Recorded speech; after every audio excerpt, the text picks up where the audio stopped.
Save किया था ना? मैं सिर्फ इसलिए गया था क्योंकि उसने मुझे कॉल किया, that's it. But listen तो. Save it for someone else.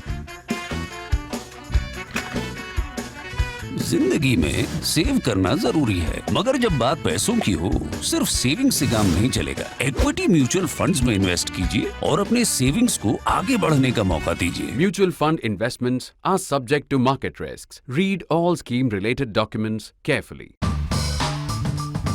It's been an interesting few weeks in the life and history of the little big Finland. Why little and why big? Little because it has a population of just over 55 lakhs, just over 5.5 million. That's less than a fourth of the metropolitan city of Delhi. Big because it is very large in area, so it's very sparsely populated. How sparsely? You can imagine the area of Finland, about 3.4 lakh square kilometers, is about the same as our state of Rajasthan. Our Rajasthan, on the other hand, has nearly 8.5 crore people. So 8.5 crore versus 55 lakhs in almost exactly the same area. So it's a very thinly populated country. That's why the little big country. And why such an interesting few weeks in its life and history? One, because it has just been admitted to NATO, which means it's become the latest NATO country, and very importantly, a Nordic NATO country, along with Norway. That's important. So Turkey, Croatia, they've given up their objections. It's joined NATO. Second, it's just had an election where the Prime Minister, the very well-known, a global rock star, 37-year-old Sanna Marin, who led the campaign to get her country into NATO successfully, she's just lost her election and the right has come to power. And again, these 3 weeks began with something else very interesting. Finland got voted for the 6th time running as the happiest country in the world. Very happy people got exactly what they wanted. So happy that 92% of their parliament voted for it, which is joining NATO. That is 184 members in a 200-member house. Only 7 voted against it. 1 abstained. And yet that people change their government. So that's Finland. Now Finns are happy. Finns are happy because they're happy to begin with. For 6 years running, the happiest in the world. They've joined NATO, even happier, and they've changed their government. So a change makes people even happier. In that situation, who are the people who are the unhappiest? People who are the unhappiest are people who they share a very long border with. That is a 1,340 kilometer border that they share with Russia. So for Russia, this has been a lose week. Because what's happened with Russia is that Russia went to war with Ukraine ostensibly, at least that was the excuse, ostensibly to prevent the eastward expansion of NATO. They did not want NATO to come into Ukraine. So another NATO country will start sharing their borders, or NATO will come to another long stretch of the border. Now Finland's border with Russia is not quite as long as Ukraine's is. Ukraine's is about 1,974 kilometers, but it's not small. It's 1,340 kilometers. If you want to see it in perspective, this almost exactly doubles the land border that Russia shares with NATO countries. Before Finland, Russia shared borders with 5 NATO countries. That's Norway, Latvia, Estonia, Lithuania, the 3 Baltic countries, the former republics of the Soviet Union, and Poland. Poland, by the way, Russia does not share its border directly with Poland. That means the Russian mainland does not share the border. But this is the other entity of its own kind, which is Kaliningrad. So Kaliningrad is like an exclave. An exclave is something, a territory that's far away from your borders, that does not share any borders with you. But the Russians have this exclave of Kaliningrad, which is 15,100 square kilometers. It's not small. That's the size of the state of Nagaland in our country. Or for greater ease of understanding, because not everybody can immediately connect with Nagaland. Unfortunately, I wish that wasn't the situation. But generally, 5 times or 4.5 times the size of Goa. So that territory sits, it's like a little land island that sits on the banks of the Baltic. So Kaliningrad shares about a 232 kilometer border with Poland, and that's how Russia shares a border with Poland. Now this is something that even I have read carefully only now, that how far Kaliningrad is from Russia, that the only way Russians can get there by land is if they go through Lithuania. But after the war started in Ukraine and sanctions came in, Lithuania for some time banned Russia's access to Kaliningrad through the railway route until EU said to Lithuania that the sanctions only apply to road routes, right? Not railway routes. But the fact is that for Russia to get to Kaliningrad is quite tedious. But Kaliningrad is very important for Russia. That's where the Baltic fleet of the Russian Navy is located. And remember, Kaliningrad is the only ice-free European port that the Russians have. So that is one border that they have to watch. And then they have to watch these smaller sections of the border with Baltic states. And now they have this long border to manage with Finland. So almost exactly everything that the Russians had gone out to achieve by invading Ukraine, or that Putin said he had gone out to achieve. That is to keep NATO away from his borders, Russia's borders. That is to prevent NATO's expansion, and that is to prevent other neighboring countries of Russia from joining NATO, because the idea would have been that, look, now that you know that just for having the thought of joining NATO, Ukraine gets invaded, devastated like that. So who else would dare to do it? The fact is that he's now got his longest land border with NATO. Again, importantly, it's to the north. And it's also being held in by Ukraine towards its west, because if NATO expands eastwards, it's going into what is Russia's western region. That what's going on in Ukraine, Ukrainian army is fighting him.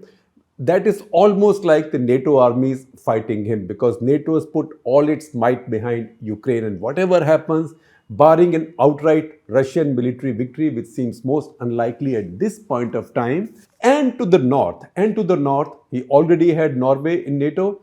He now has Finland with NATO, a large country with which the Russians, in their former avatar of the Soviet Union, the Stalinist Soviet Union, have a history of war. Because in 1939, just as the Second World War was beginning, Russians invaded Finland and fought their famous Winter War, in which they suffered very heavy casualties, which led to Russians occupied Finland, but it led to the Treaty of Moscow and some kind of a settlement after that. Since then, the Russians have come to respect Finnish nationalism. So the last thing they wanted, that Finland should now become a NATO country. And this, when Sweden's application is still pending, and I would say it's a matter of time, because the only thing that's blocking Sweden as yet is still Turkey's Erdogan. He's got his issues because some of his Kurdish rebels have asylum in Sweden.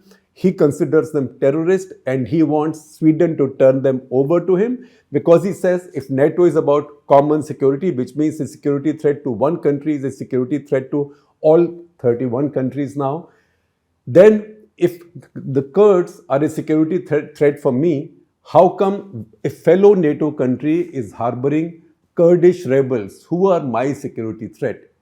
Unless my security threat is not Sweden's security threat, and if it's not Sweden's security threat, why should they come into NATO? But that is something Erdogan always makes a deal. There will be a deal. So at some point, Putin will have the disappointment of watching his north and figuring out that all his northern neighbors, the Nordic countries, all of them have joined NATO. That will make Putin a big net loser strategically. This can also set up the contagion elsewhere. As we know, Georgia has been trying very hard to join NATO, because Georgia also is Rus-Pidit. They've also suffered at the hands of Putin. So a little bit like Crimea, they've had parts of their country cut away, taken away by Russia, converted into some kind of part republics, at least republics for pretense. But Georgia again is a country which has suffered at the hands of the Russian military power and wants to join NATO at some point. Now, they are not close enough to NATO, but once this contagion spreads and more countries join in, as is inevitable, we don't know what will happen. So, net, strategically for Russia, this has been a big setback. Now, in Finland, generally keeping up with the trend in Europe right now of the rise of the right, in Finland also, a right party has come out on top.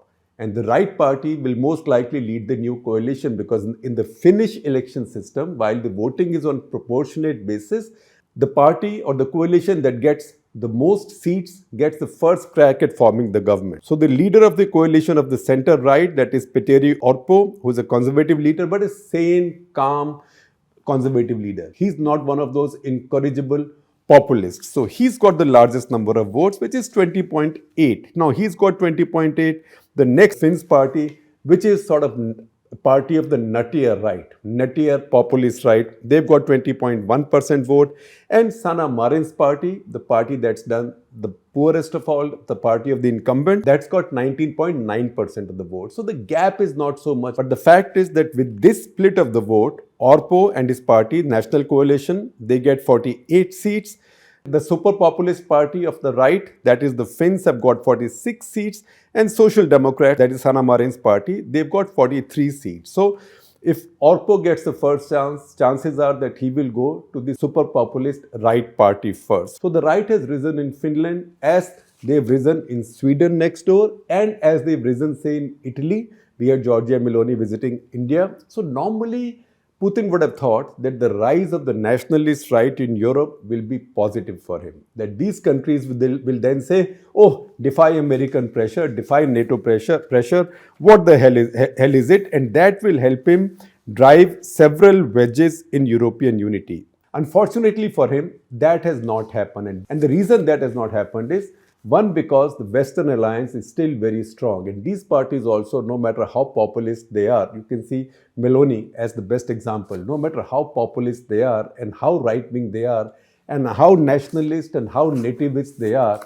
they have a sense of their larger collective security. And that they see in a Western alliance, the Western alliance called NATO. And they all see a threat from Putin's Russia, which they consider unpredictable.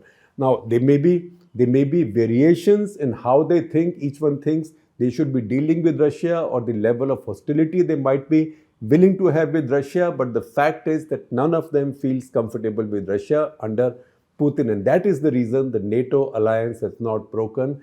In spite of the rise of the right, these parties have stayed together. And how unanimous Europe's politicians are on this issue and how much bipartisan or multi-partisan consensus there is on staying with NATO or joining with NATO, you can see in the voting record of the Finnish parliament, 184 out of 200, remember, that's 92%. So once again, this is a negative for Putin. Now, Putin has responded. Russia has responded by saying that there will be military response. They've said they will pile up more forces towards the north now, and these countries will feel more threatened. They will not feel more secure. But the fact is that the Russia already is fully stressed in Ukraine. Its ability at this point to go and threaten these countries in the north is very, very limited. So it will be sobered by the fact that now to the north.